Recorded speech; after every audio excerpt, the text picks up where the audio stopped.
Écoutez, Amélie Genlis, Nicole Bilas, Pierre Parnex, Joseph Ajar et Jean-Pierre Richard, s'il vous plaît, installez-vous.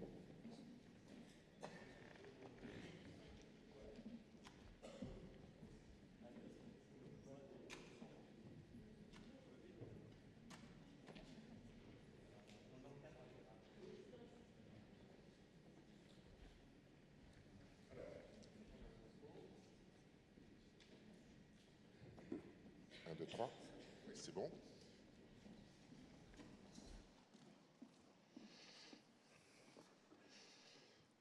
Peut-être, avant d'entamer les débats, juste chacun d'entre vous de vous présenter. Et ensuite, je vous passerai la parole. Je vais commencer par Joseph, puis on ira. Joseph Ajar, je suis médecin hygiéniste de formation et anesthésiste réanimateur également. J'ai partagé ma vie professionnelle en deux, mais je suis à la retraite maintenant depuis 3 ans. Jeune retraité. Amélie Gélis, donc je suis directrice de la clinique Arago à Paris dans le 14e, qui est une clinique d'orthopédie. Et je suis par ailleurs directrice régionale de mon groupe de santé et je supervise 14 établissements en Ile-de-France de différentes spécialités, SSR, MCO et centres de radiothérapie.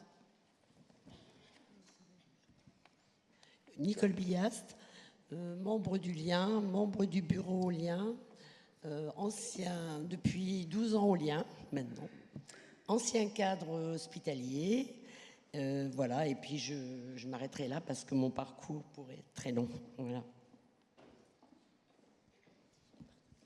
Bonjour, donc Pierre Parnex, je suis médecin de santé publique et d'hygiène hospitalière et je suis là comme le président actuel de la Société française d'hygiène hospitalière.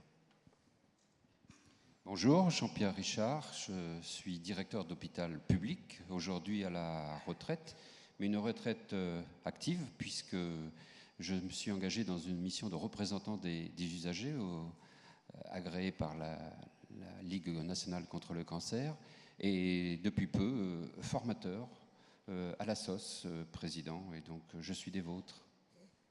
Parfait, merci. Alors, vous l'avez compris, on est sur le ton de l'interrogation.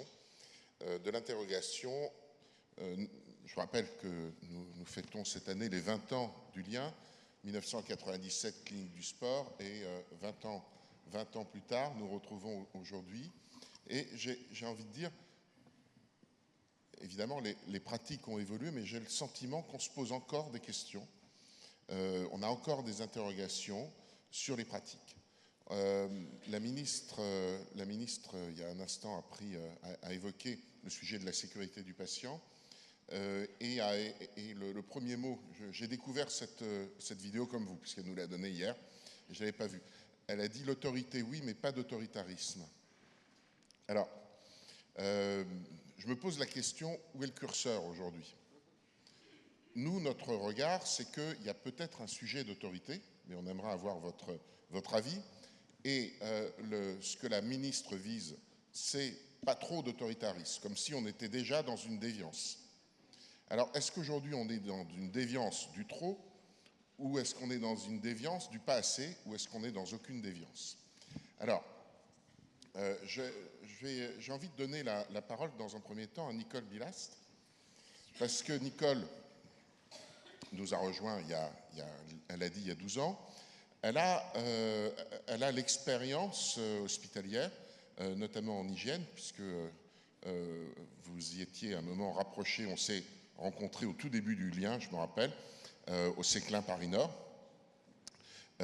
Donc vous aviez dans votre établissement, vous étiez un des référents en matière d'hygiène. Vous me disiez encore hier, nous on est arrivé à réellement changer les pratiques parce que vous avez mis en place un certain nombre de choses qui ont manifestement marqué les esprits du côté des professionnels de santé. Le vrai sujet, nous grand public, c'est est-ce qu'il faut continuer à démontrer l'intérêt des bonnes pratiques, ou à un moment, comme dans l'industrie, ce que disait mon épouse, qu'elle soit agroalimentaire ou électronique, moi la mienne c'est l'industrie électronique, Si demain j'ai quelqu'un qui rentre dans une salle blanche où on fabrique des composants en tenue de ville, c'est une faute lourde. Et, a priori, on joue le sort et la vie de personne dans ce laboratoire. Donc comment vous avez fait, vous, et comment vous avez réussi à faire évoluer les pratiques? Tout d'abord, comme vous l'avez dit, je me suis improvisée hygiéniste dans l'établissement, puisqu'il n'y avait pas encore des cadres hygiénistes dans tous les établissements. Donc c'est comme ça que je suis allée au Séclin Nord, ce qui a été une sensibilisation pour moi. Et ensuite, sur le terrain, par le biais de formations pour les autres cadres, et aussi par quelque chose qui nous a beaucoup sensibilisés, sur lequel je veux insister, c'est que le laboratoire nous rendait tous les mois les taux d'infection que nous avions par service. Donc, alors, je vous arrête là. Vous êtes en train de me dire, alors c'est bien de me le dire parce que j'avais l'intention de vous relancer là-dessus. C'est hier soir en fait que ce sujet-là est apparu. Je trouve extrêmement intéressant que depuis, on en parlera pendant les états généraux, depuis une dizaine d'années, le lien, et j'allais dire l'ensemble des assos militent pour des indicateurs, notamment de moyens, mais aussi de résultats par service. Et que ça fait 10 ans qu'on nous dit que ce n'est pas possible. Un peu comme il y a 20 ans, on nous disait que ce n'était pas possible d'indicateurs sur les infections nosocomiales par établissement. Et là, vous me dites que dans votre établissement, en région parisienne, vous aviez, il y a 15 ans, des indicateurs par service qui vous remontaient sur l'hygiène. Oui, alors c'était des indicateurs, on va dire, approximatifs par rapport au terme indicateur actuel, qui sont des choses plus précises. Mais pour nous, ça a été une grande sensibilisation au problème, et nous nous sommes dit, suite à ça, que nous devions avoir une action pour former nos personnels, plus particulièrement l'hygiène des mains, puisque nous savions que c'était 70% de risque d'infection nosocomiale. Donc nous avons aussi sollicité les médecins de l'établissement pour animer des réunions concernant l'infection manuportée au niveau des infections nosocomiales. Et suite à ça, les médecins ont participé. Et suite à ça, nous avons organisé des journées opérations mains propres. Nous avons fait de la formation de lavage des mains sur le terrain. Et nous avons surtout mis en place des contrôles avec des boîtes de pétri auxquelles nous avons fait participer les personnels et aussi nos médecins qui ont bien voulu se prêter au jeu. Parce que nous avions constaté que les chirurgiens qui se lavaient merveilleusement bien les mains au bloc opératoire pouvaient passer d'un malade à l'autre dans le service sans vraiment avoir de souci de se laver les mains. Voilà, donc ils se sont prêtés à notre démarche et ça a beaucoup stimulé le personnel. Ces contrôles de boîtes aussi ont été très stimulants pour le personnel à qui nous rendions les résultats de leur prélèvement et qui en redemandaient parce que quand ils n'étaient pas satisfaits de leurs propres résultats, ils disaient « bon, il faut que nous recommencions, c'est pas bien mon... » Voilà, donc c'était très stimulant aussi pour les équipes. Donc voilà, donc ce que je pense, c'est que par cette démarche, nous avons cherché à faire intégrer au personnel le risque qu'il faisait courir aux patients et que c'est une façon pour nous, enfin c'est mon impression et celle de d'autres cadres, une façon pour nous d'asseoir notre autorité. Oui, merci beaucoup. Ce que je retiens, deux choses. Des indicateurs que les professionnels reconnaissent comme valides. Et là, ces indicateurs, c'était ni plus ni moins que les remontées du labo. Et deuxième indicateur, évidemment, la médecine par la preuve, c'est je mets mes doigts dans une boîte de pétri, si évidemment ça ressort tout blanc, c'est qu'il y a un problème. C'est assez simple, ça parle à tout le monde et ça a presque 20 ans. Amélie Gélis, dans votre établissement, je sais que la clinique Arago, pour l'avoir visitée l'année dernière et en avoir parlé avant vous, a été construite autour du risque, autour de ce risque que vous avez, dans le cahier des charges de l'architecte, mis un certain nombre de dispositions qui aujourd'hui font de la clinique Arago ce qu'elle est. J'aimerais avoir votre sentiment sur ce qui vient d'être dit la sécurité du patient, ce n'est pas que du cuivre sur les rampes, ce n'est pas que de l'information qui circule, c'est aussi une prise de conscience collective. Comment vous avez géré ce sujet-là? Comment vous faites? Alors déjà, j'ai été un peu interpellée par la question de Madame Serretti, c'est que font les directeurs? Je suis un peu d'accord avec vous, que font les directeurs? Il faut que les directeurs ils sortent de leur bureau et qu'ils sachent ce qu'ils font dans leurs établissements. Et aujourd'hui, moi, c'est quelque chose sur lequel je milite, c'est-à-dire il faut que les directeurs soient des gens de terrain. On ne gère pas des usines de yaourt, on gère des établissements qui soignent des patients. Donc il faut qu'un directeur il sache de quoi il parle. Voilà. Et je pense que si le personnel voit que le directeur est impliqué, qu'il est derrière ses cadres dans une exigence commune, je ne vois pas quelqu'un se lever le matin en se disant « je vais mal travailler ». C'est pas possible. Donc moi, déjà, je pense que ça, c'est la première chose, c'est-à-dire une exigence générale. Ensuite, je rejoins tout à fait Madame sur le fait que souvent, quand les règles ne sont pas appliquées, c'est que les gens ne les comprennent pas ou qu'ils n'ont pas compris l'importance qu'ils avaient dans le circuit. Et ça, c'est notamment des choses qu'on voit au niveau des agents de service, parce que c'est aussi des acteurs de la lutte contre les infections nosocomiales, dans le nettoyage, dans le bio-nettoyage. Les agents de service ne comprennent pas forcément qu'ils appartiennent à une chaîne. Et moi, j'ai tendance à leur dire, vous savez, vous êtes des acteurs importants de la lutte contre les infections nosocomiales. Il faut valoriser les gens dans leur rôle, c'est-à-dire leur dire, vous faites partie d'une chaîne et chaque personne est importante. Après, évidemment, quand on parle d'autorité, on ne peut pas accepter la transgression de règles. Donc, il faut commencer par la pédagogie. Si on voit que les gens ne comprennent pas, il y a un moment, effectivement, où on doit aller à la sanction. Mais j'ai quand même tendance à penser que les gens, et Madame a tout à fait bien exprimé ça, les gens, quand ils ne font pas bien, c'est qu'ils ne comprennent pas ce qu'ils font. Alors après, il y a peut-être aussi du travail à faire des qualiticiens, des hygiénistes sur la décomplexification des protocoles. Parce que quand on voit qu'il y a des protocoles de pansement qui font 13 pages, est-ce que c'est bien nécessaire? L'hygiène, je ne suis pas hygiéniste, mais je connais un petit peu l'hygiène. Ça ne me paraît pas si compliqué et ça ne me paraît pas nécessiter des protocoles de 13 pages. Je pense aussi qu'il faut aller dans la pratique, c'est-à-dire leur dire voilà... quand vous travaillez mal, voilà les implications qu'il y a derrière. Et nous, notamment, on organise ce qu'on appelle des vies ma vie, c'est-à-dire qu'on fait des échanges qui nous ont été d'ailleurs inspirés par un autre établissement du groupe. On fait des échanges de fonctions entre les différents acteurs qui vont voir, par exemple, une aide-soignante va voir au bloc opératoire l'impact que ça peut avoir de mal préparer un patient. Une infirmière va voir au bloc opératoire les impacts derrière de ce qu'elle fait. Et là, ils se rendent compte qu'effectivement, quand on n'a pas contrôlé un nombril et qu'il descend et qu'on se dit que c'est pas terrible et qu'il doit remonter, ça a des conséquences derrière. Et je pense que là encore, et ça va tout à fait dans le sens de ce que j'ai dit, c'est-à-dire que les gens prennent conscience de ce à quoi ils servent. Voilà. Merci. Que le directeur reste pas dans son bureau et descende, oui.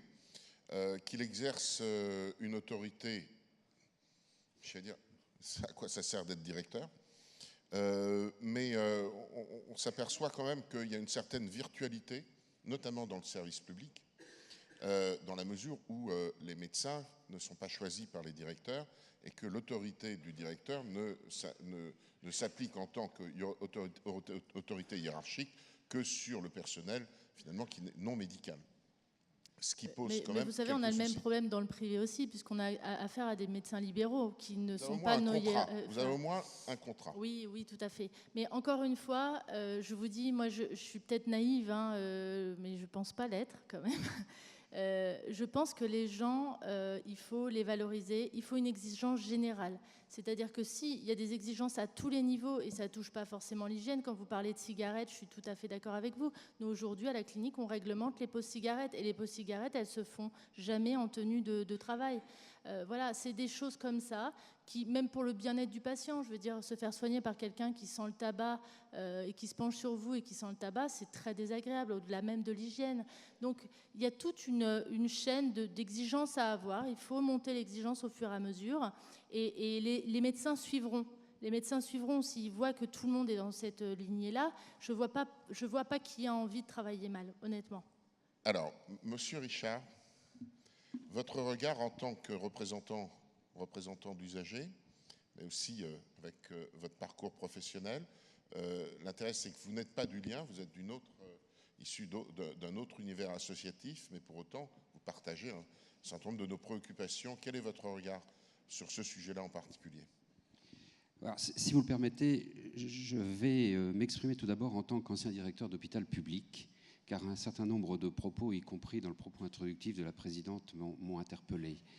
Je me remémore les réunions d'évaluation que j'avais tous les ans avec mon directeur d'agence régionale, car comme il est normal, un professionnel hospitalier doit être évalué, et je me livrais, je dirais, facilement à cette pratique, d'autant que moi je l'appliquais effectivement à l'ensemble du personnel non médical de l'hôpital.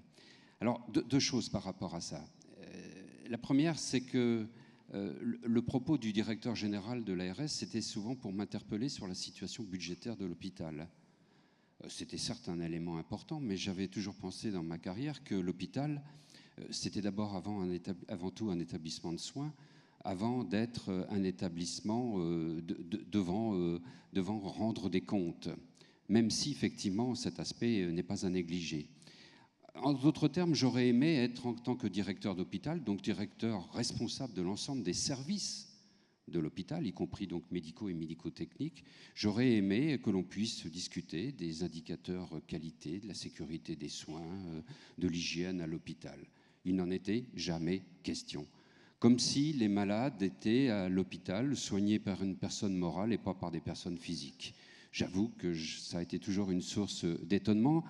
Je l'ai expliqué à la décharge du directeur de l'agence, dans la mesure où il s'en remettait à la haute autorité de santé pour traiter ces problèmes de qualité, d'hygiène, de sécurité.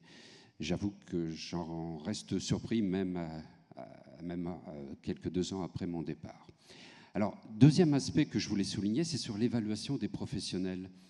J'ai dit tout à l'heure qu'il était normal qu'un directeur d'hôpital soit évalué, que le personnel de l'hôpital soit évalué, mais à l'hôpital public, les médecins échappent à toute évaluation de la part des autorités de santé, y compris de celle du directeur de l'hôpital.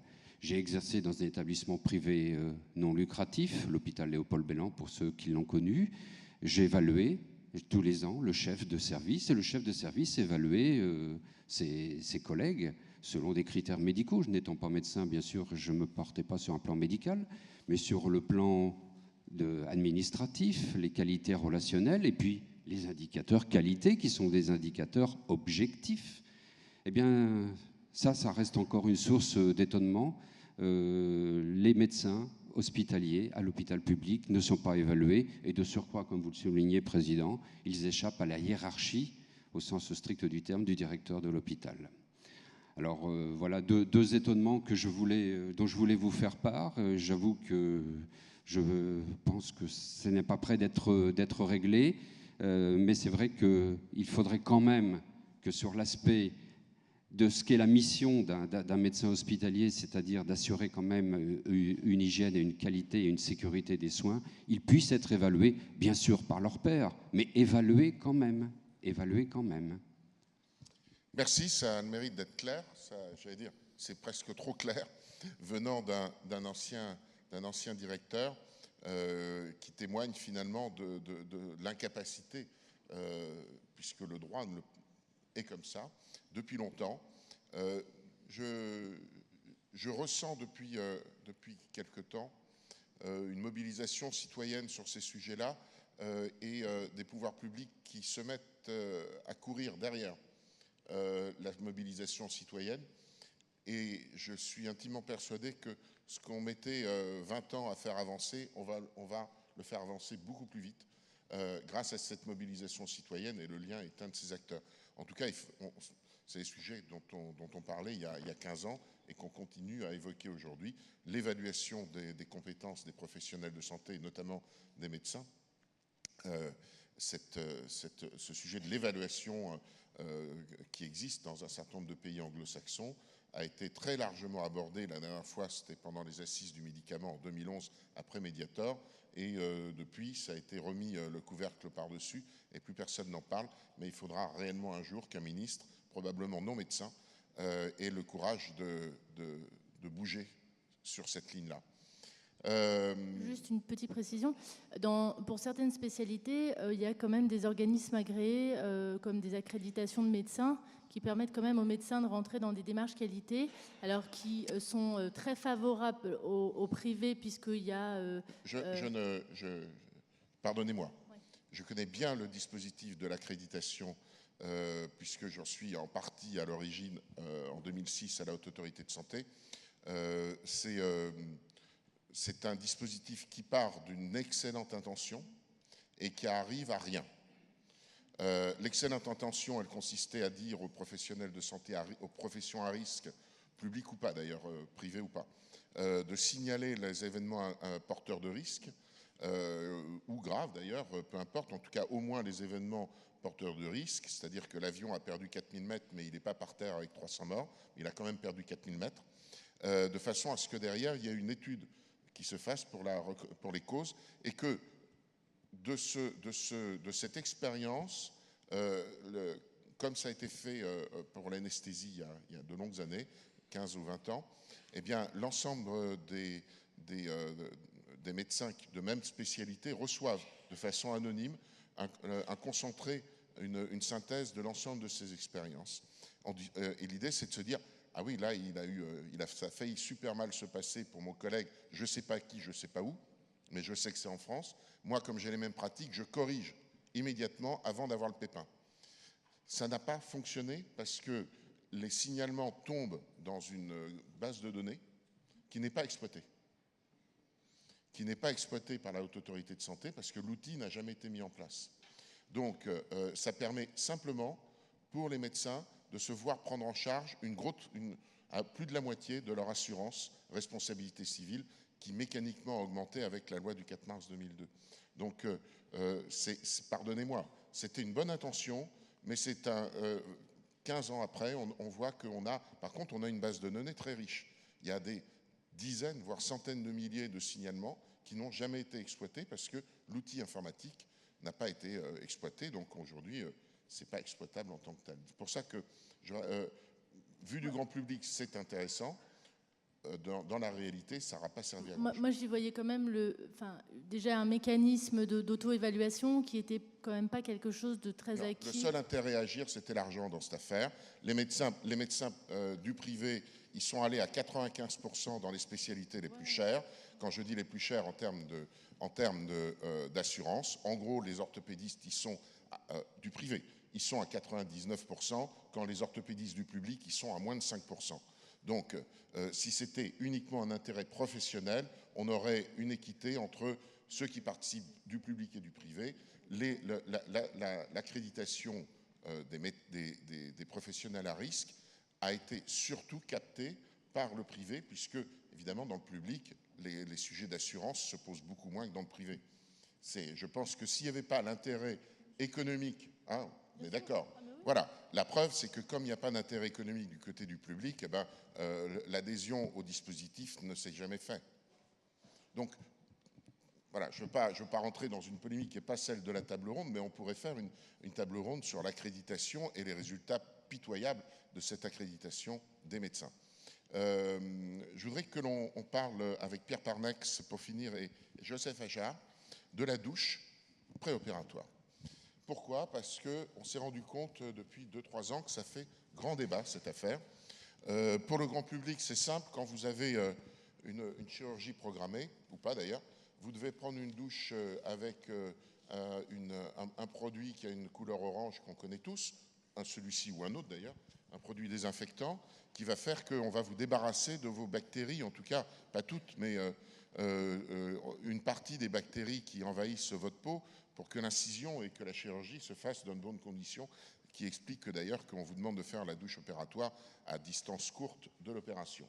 Et puis, subitement, on a eu une recommandation, je crois, de la Société française d'hygiène hospitalière, que vous avez, vous de votre côté, représenté et que Pierre Parnex représente aujourd'hui, qui a dit, et vous me tromperez si vous me direz si je me trompe, finalement ces produits n'ont pas montré leur efficacité, non pas sur la détertion ou la décontamination, mais sur l'efficacité sur l'infection.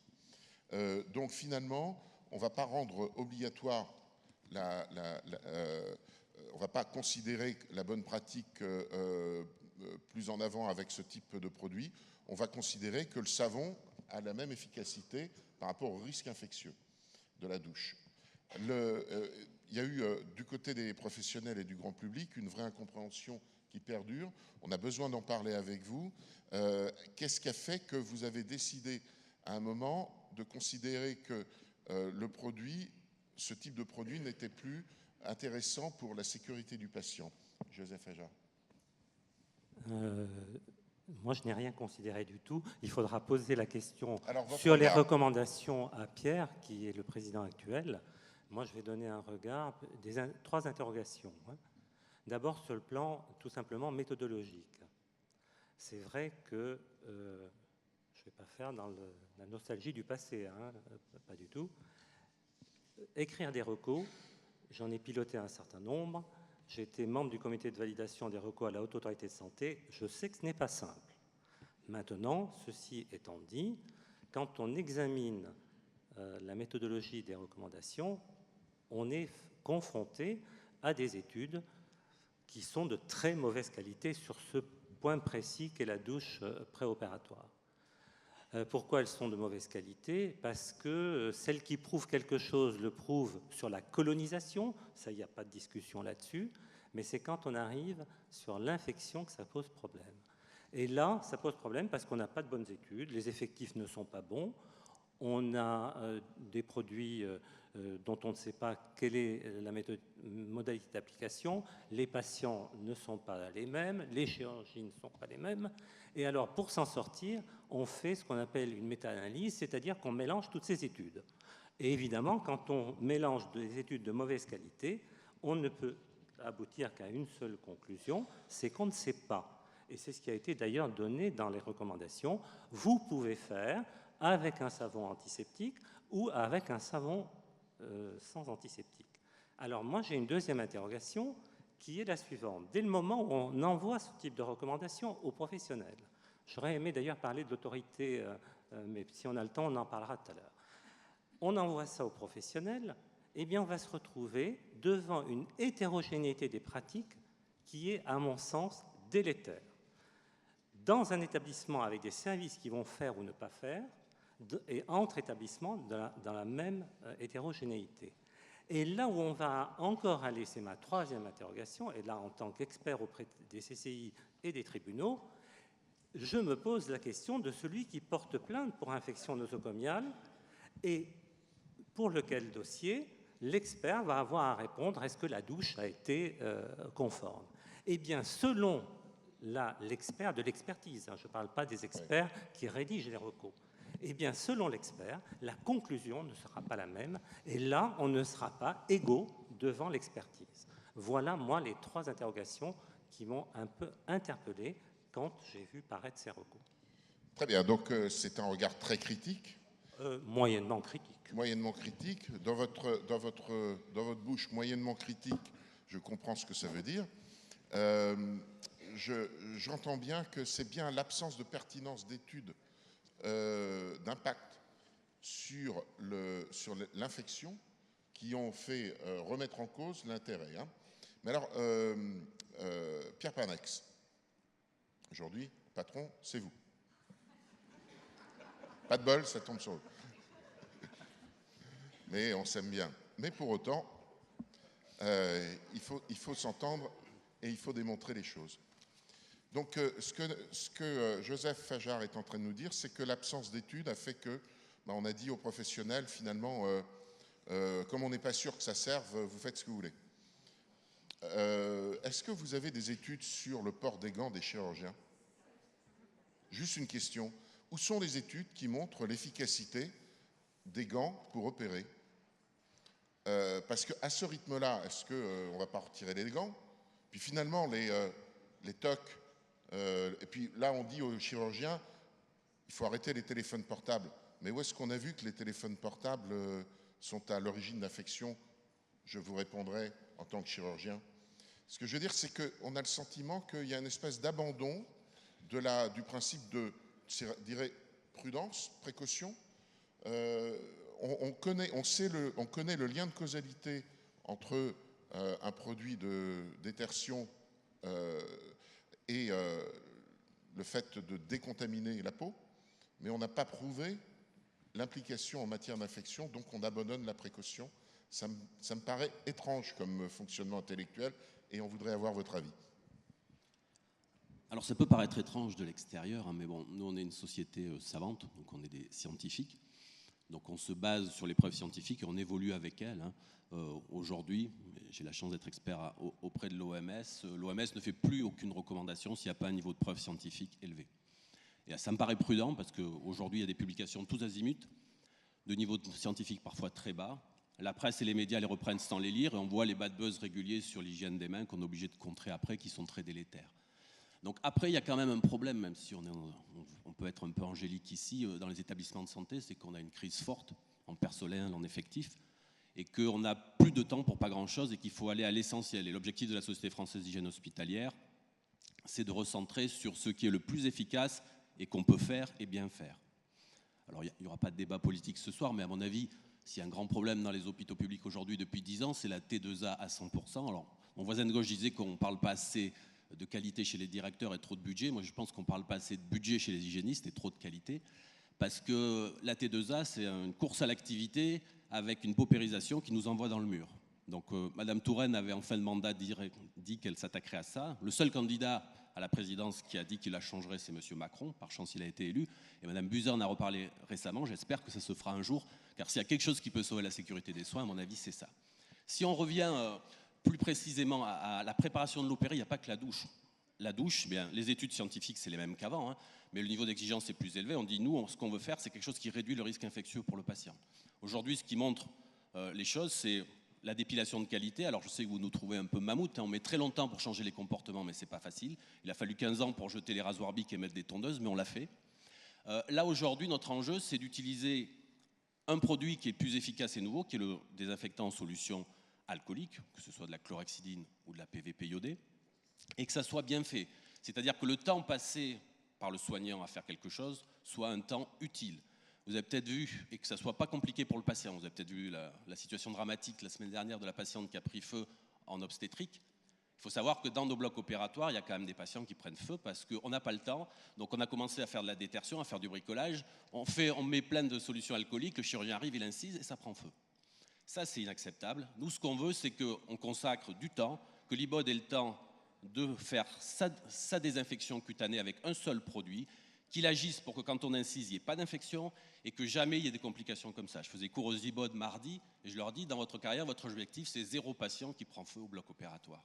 Donc aujourd'hui, je crois qu'on se positionne sur la qualité et la sécurité et que ce qu'on veut, c'est que les soignants qui ont peu de temps, on est dans du rendement qui est très élevé, consacrent ce temps à faire des soins de qualité.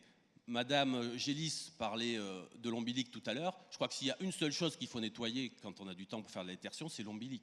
Dans l'ombilic, on passe le trocard pour faire de la soliochirurgie. Et un ombilic, c'est pas facile à nettoyer. Il y a toujours, même chez les gens propres, des résidus textiles ou autre chose. Donc, consacrons le temps que l'on a pour soigner aux choses efficaces. Faisons-le bien. N'ajoutons pas des sur-risques. Et en tout cas, la Société française d'hygiène hospitalière sera toujours là pour défendre ses valeurs. Merci, Pierre Parnax. Mais pardonnez-moi, je reformule la question. J'ai compris. Il y a une alternative. En fait, ce que vous souhaitez, c'est aller vers des produits plus efficaces. Manifestement,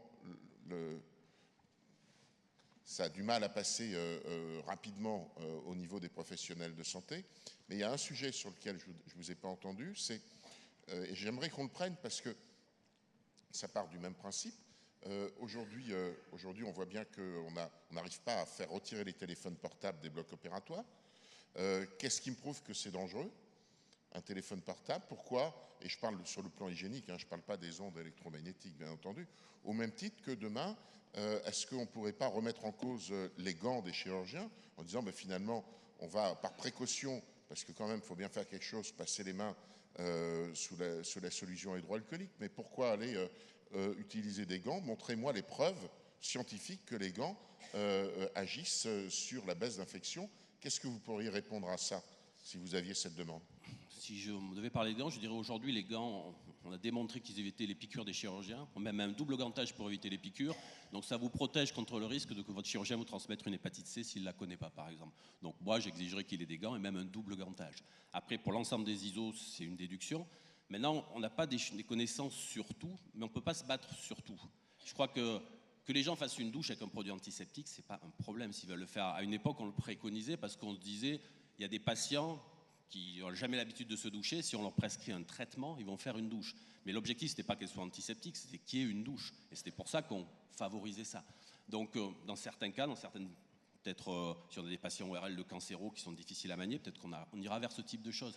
Mais ce qu'on veut dire aux gens, c'est qu'on ne veut plus leur mentir en leur disant des choses qui ne sont pas démontrées. On veut leur dire, voilà ce qu'on sait.